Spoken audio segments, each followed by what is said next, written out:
So basically what you're telling me now is that if Jesus showed up on your front porch and he had the wounds in his hands and his feet and performed a miracle in front of you right now, you would still not bow your knee to him. Probably not. Definitely not.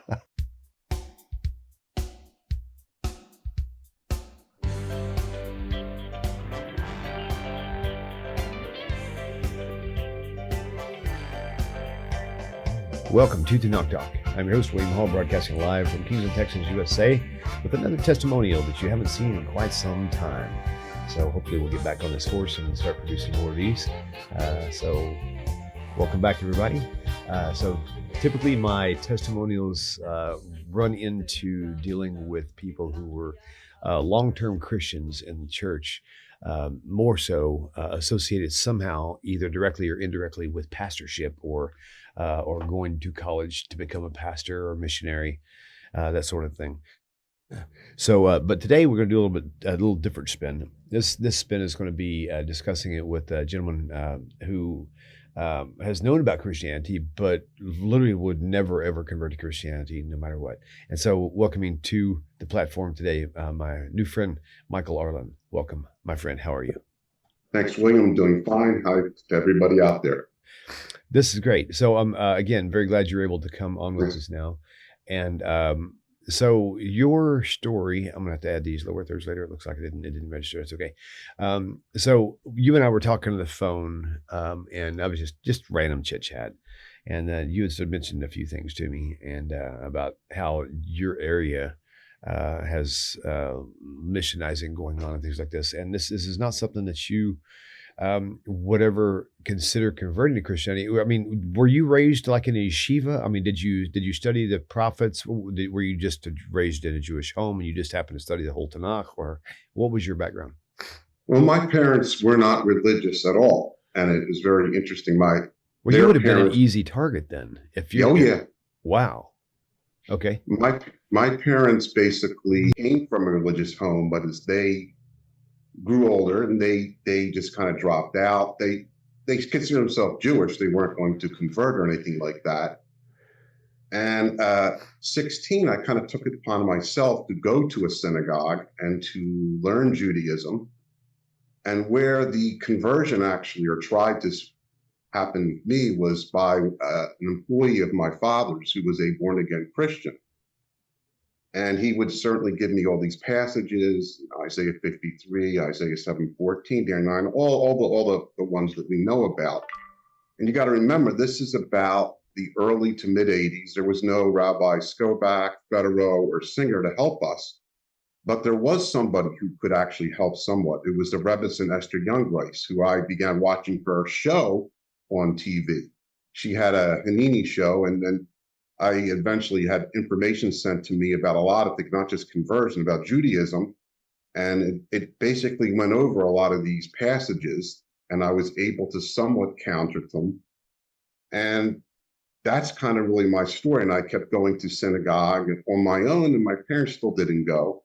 It was just on my own efforts, and it's still happening today. Okay, so my experiences at the synagogues that I've gone to, and I've only gone to a few synagogues, probably just a small handful of times, but it seemed like all they really did was they would do the Torah march and read from the Torah from whatever, and did a lot of prayers, but they didn't do a lot of teaching in the synagogue unless you went to special classes. So how did you get your teachings about like the prophets and things of that nature?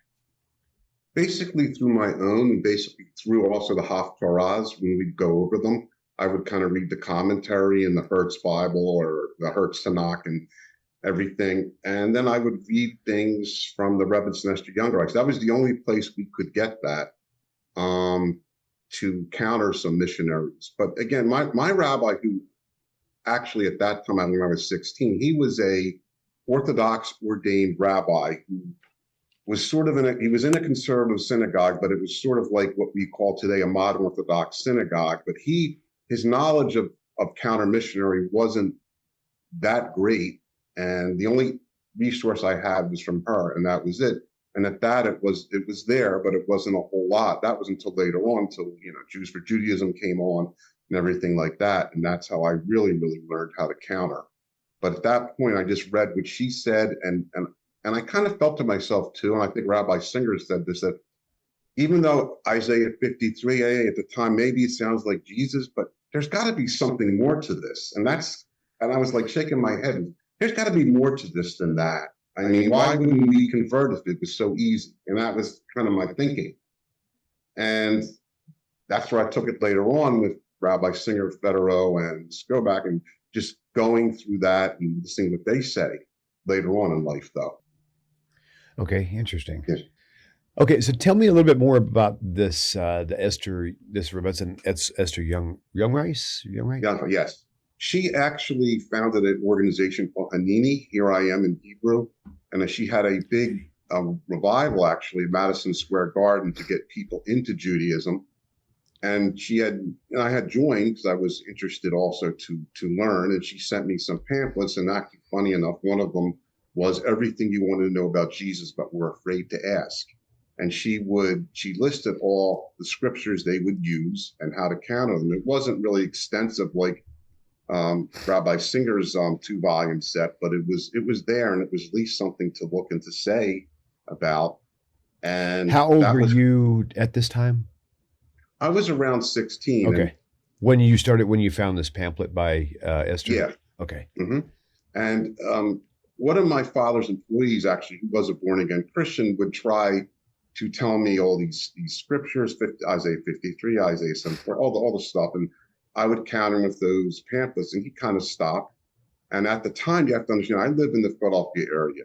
We had the first Messianic synagogue or church that had come about under the Chernoff family in a place called Overbrook Park, which was in Philadelphia, heavily Jewish area. And they were out missionized. And what I remember going into a bookstore once with that fundamentalist who worked with my father, and a girl came up to me with a Jewish star, and he started talking to her, and she handed me a couple pamphlets about Christianity. She was from that very place, and I didn't say anything to her, and I just took those pamphlets and I brought them to my synagogue and said, hey, this is what we're dealing with now. So this is what's happening, and it's still here right now. That's really wild. Oh my gosh. Yeah. And so from the age of 16 till now, how often would you say that you have to deal with missionaries and such, Well, it's funny you say that, William, because what happened eventually is this place had moved from Overbrook Park, which is no longer really Jewish in the area, to Media. And they have their church, synagogue, whatever they call themselves. And they don't really proselytize as much. And to my understanding, they're mostly non-Jews who go there who want to kind of be a Messianic Christian or whatever they want to be. But they're not really out. But it was funny because about a couple of weeks ago, I was grabbing a cup of coffee, and on my laptop screen is a picture of my wife and my son and I in Jerusalem. Somebody comes up to me and says, hey, I know where that's Israel. He goes, are you Jewish? I said, yeah.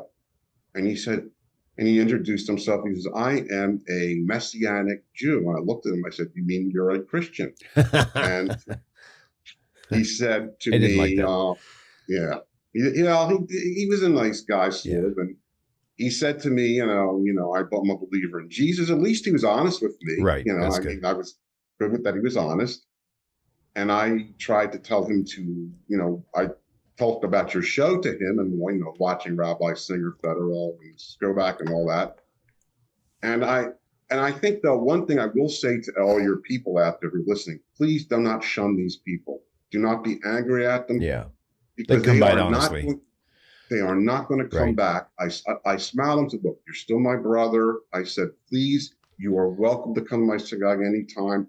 Because honestly, if I went into their Messianic church, they'd be all over me, like, bees to honey. You've got to do the same thing to them. Because we had a couple once at my synagogue, and they were shunned by everybody except me. You cannot do that because you never know what can bring these people back or why they even came. And you know what the thing about it is, so many people in the Jewish community who have dealt with Messianics, they see Messianics as a blanket statement, like like Americans would see Muslims, evil terrorists, right?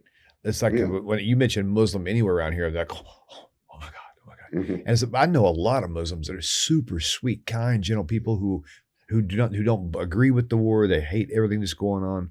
And so same thing with Messianics. Most of the Messianics most of the majority of the ones that I know, they're in it ignorantly. They don't know any better. They're not like, I won't, dare I say Michael Brown. I just did. There you go. I've exchanged texts with Brown before on a video he posted, one of my videos that he took a snippet out of and posted it on his page, and I watched the video, and he completely I was there. I know what the conversation was between me and Singer, and he completely took it out of context. And we look at, because he's a Messianic leader, so to speak, we tend to think that all Messianics are that way, and they're not. You know what I mean? A lot of people, they're really good people who, like when I was Messianic, I had no intention of doing anything malicious at all. I was just doing what I was taught, So, and you're right. If we push them, if we shun them and make them feel stupid and ridiculous and things like that, they're never gonna learn. They're just gonna keep pushing them away. So, I agree with you, and this is what I tried to convey to him at that point. And I looked at his testimony because he's a member of Chosen People Ministries. Oh, and again, nice. He started out like everybody else. I had no understanding of the Hebrew Bible until somebody came up to me and said, "Did you read Isaiah 53?" This guy knew nothing about it. And he's like, "I looked at Isaiah 53, and that's Jesus." And he said to me, "Did you read Isaiah 53?" And I said to him, "Tell me who's doing the speaking." And then he stopped, and that was it. So you've got to be prepared. You know what they're going to say. I know exactly what they're going to come to me. Actually, it's funny too. My son, who is at Westchester University and goes to Hillel, I have talked to the director about, and also the head of it, about doing something anti-missionary, and none of them seem to want to do it. And in my son's book, my wife and I have put a 2-page refute to any questions that missionaries come to you, what to say about all the scriptures. He has in his phone Rabbi Federer's what nice. Jews believe.org. So he has all the stuff lined up, and I think everyone needs to do that. That's my opinion. Yeah, okay. Very true. I'm glad you mentioned that, because two things. I literally just had not a long text exchange with somebody who used to be Christian, who's a friend of mine now, lives a couple towns over. Her name is Vicky Neely, giving her a shout out. We were talking, she asked me today about Isaiah 53, who was doing the talking. And I said, that's very important, you know. And I was like, it's somewhere around 52:13. And so I called Rabbi Federer and I said, let's do a show tonight on this. He goes, okay, good. He goes, but it's actually verse 10, not 13. I'm like, what's verse 10? He goes, that's where you know who's talking. I was like, whoa, okay, cool. Good to know. So yes, the timing on that is good. And also, I'm glad you brought his website back up, because I need to bring that up on each show, because it is like a cell phone app. I mean, the way the web page is set up is just like an app. So his website doesn't need an app. The website itself is like an app. You just see a topic, you click on it, it takes you where you want to go. It's great. Yeah, and you have easy all the questions. You know what they're going to say, so you just prepare yourself and just get ready, because it's gonna hit you. And I'm all ready for it, and I have my son ready for it, my wife's ready for it. Well, if they come up, but that was surprising that it is in this area as well. It's coming back. So how old is your son? My son is 23. And you said he has a book. He wrote a book. Oh no, we have a pamphlet for him. He didn't write a book. We have a pamphlet for him about all the scriptures they're going to use. He's ready to go out if they come at him. Very good. And it's funny, because we had move-in day and we were walking, and there were some of the ministries walking around there. They were just asking people to join. They weren't trying to convert. And when I was up at Penn State, we had an issue this was years ago. In fact, one of the people in the dorms was Jewish, and he was living with a born-again Christian. And he'd come running to my room, knocking on the door. He's telling me this and this and that. And I have to pull my Hebrew Bible out. And I go over, and I brought the missionary in, and we would be going over all the scriptures. And nice. And from what I remembered, and they were coming to me with the answers to this. And that's fine. Nice. And then I nicely would tell them, and refute them. And that would be the end of it. Very cool. So basically what you're telling me now is that if Jesus showed up on your front porch and he had the wounds in his hands and his feet and performed a miracle in front of you right now, you would still not bow your knee to him. Probably not. Definitely not. I mean, I've had, it's, I don't believe in Christianity. Hey, if they want to believe, that's fine. I have no issues with that. Yeah. I mean, I've had Mormons come to the door, and another important part of this, William, I think, is you have to know what these individual sects believe in too. And because I said to the Mormon when they were telling me about Christianity, I said, let me ask you this. I said, isn't it true every man can become a god on their own planet? And again, the two Mormons, they looked at each other, and that was the end of it. And I've had Pentecostal. I said, the one thing I remember too is I took classes in world religion. I said, isn't your church about 100 years old? What happened before the 100 years before it became I think Mr. Quorum in Kansas, and they again look strange. So knowing what they believe in too in their individual sects of Christianity is important, just as knowing the scriptural evidence. That's what I would say to people who learn. Nice. That's very cool. Okay. I had another question. What was it? So William, you were a Pentecostal, right? I went through the Pentecostal movement, but I guess I went through Pentecostal, Baptist, non-denominational, so kind of in through several of those. Oh wow, you went through all of them. It's what they term as the homegrown churches. Most of them. Well, Baptist actually began in England, but then it went over here. It's all different than when it was in England as well. Right. So when I experienced with the Baptist and the Southern Baptist, I was younger. And so, but they all had so many things in common, but they had to have differentiation. What do you say? How do you say it? They had to have something that would differentiate themselves from the next religion. So one doesn't like to dance. One says you can't listen to secular music, whatever. And again, it's probably not in the New Testament, but they derive it. But what happened too, just interesting enough, is what from our classes, a lot of these sects came about mainly because they were isolated in some areas, and the communication from the head church, like the Methodists, like what happened to Pentecostal, they didn't communicate as well. So these people would sit and read the scriptures and develop their own interpretation. So these churches just sprung up in America, like a lot of them did, because of the communication impasse they had with their old main churches. But anyway, that's something else. Okay, so my next question would be, being that you were not raised in a religious home, meaning, going to yeshiva and, having a family who taught you what the prophets were and all this other context and stuff. What would you say the most dangerous area of scripture would be for someone who is not educated, even self-educated? Like if your neighbor, for example, maybe they're not, a religious home and they've got teenagers. I mean, what would you say the parents really, if they're not going to teach them anything, at least teach them this? What would you say? Isaiah 53 is the biggie. And I think, we've gone on. I'm at this point when I'm watching TaNaCh talk or whatever. I'm like, God, please don't go on that. Please. It's good that you go on it, but for me, it's like something else. But that, I think, is the biggie. They're all going to bring that up. So I think everybody should be really, really knowledgeable. Devon Mays has got a really good information on that. Yeah, he's done really well. He breaks like every sentence down, but you should know that, and I think that's what they're going to come at you first, and that's what I would do. And Isaiah 7:14 is another one too, with the virgin birth and versus Betula. Knowing that is very important as well. What would you say to someone who is a little knowledgeable with the Hebrew, and they say, "Well, I know it doesn't say this, and I know it says this, but it could still mean, of course, a young woman could be a virgin." How would you handle a conversation like that? Well, again, if you read the introductory to Isaiah 7, I think it says it's talking about Hezekiah, isn't it? It says it right there.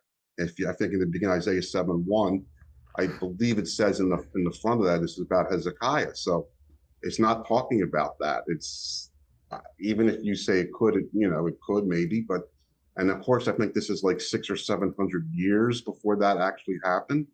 So where Jesus was there. So Yeah, it was a prophecy for 700 years later. Yes, so is that what they're or are they talking about now or later, or is it futuresque? You know, it's interesting too. I wanted to bring something else up that I've never heard in TaNaCh talk that you may want to ask. Sure. In somewhere in Jeremiah, and I don't have the exact quote, I was going to look this up beforehand. It does say that when the Jews are dispersed, they will serve gods who they do not know, who cannot smell or whatever, but they will return. And I don't know if that is dealing more with Babylon, or is that dealing with a futurist prophet? So maybe something should happen like this. Maybe Jews who are going off is prophesized like this. So maybe Rabbi Singer or Federo or Scobeck can address that. That'd make for a good topic. Topic. So that's it. Well, man, I really appreciate you coming on the channel, and I said channel and show, Chanel number 5. Coming on the show and giving your testimony. It's interesting. I may start a whole new series on this particular side of the world where people won't accept Jesus, as opposed to ones who have and who were ministers. So it's interesting to hear these stories for sure. And I would be interested in getting my hands on that pamphlet you're talking about. So if you can, I gotta find that. If you find it, would you send me a copy of that? Absolutely, William. It was probably first. It was probably before any, Jews for Judaism, Rabbi Singer's book, everything. And she at least was there to help anybody who had issues with this. And it was a long, long time ago. And she has since passed away. If you Google her, you'll find a lot of information, a lot of tracks that she talks about. She's a very interesting woman. Nice. Yeah. Very cool. Okay, my friend. Well, I hope you have a wonderful rest of your week, and you guys stay tuned for more testimonies coming your way. Shalom, everybody. Thanks, William. Take care. Bye. Shalom, my dear friends. Hope this message finds you well. If you like the way this channel is going, and the channel has been a blessing to you, please consider supporting the channel by going to the website, TaNachTalk.com, TaNachTalk.com. Thank you once again for your time and for supporting TaNaCh Talk. Shalom.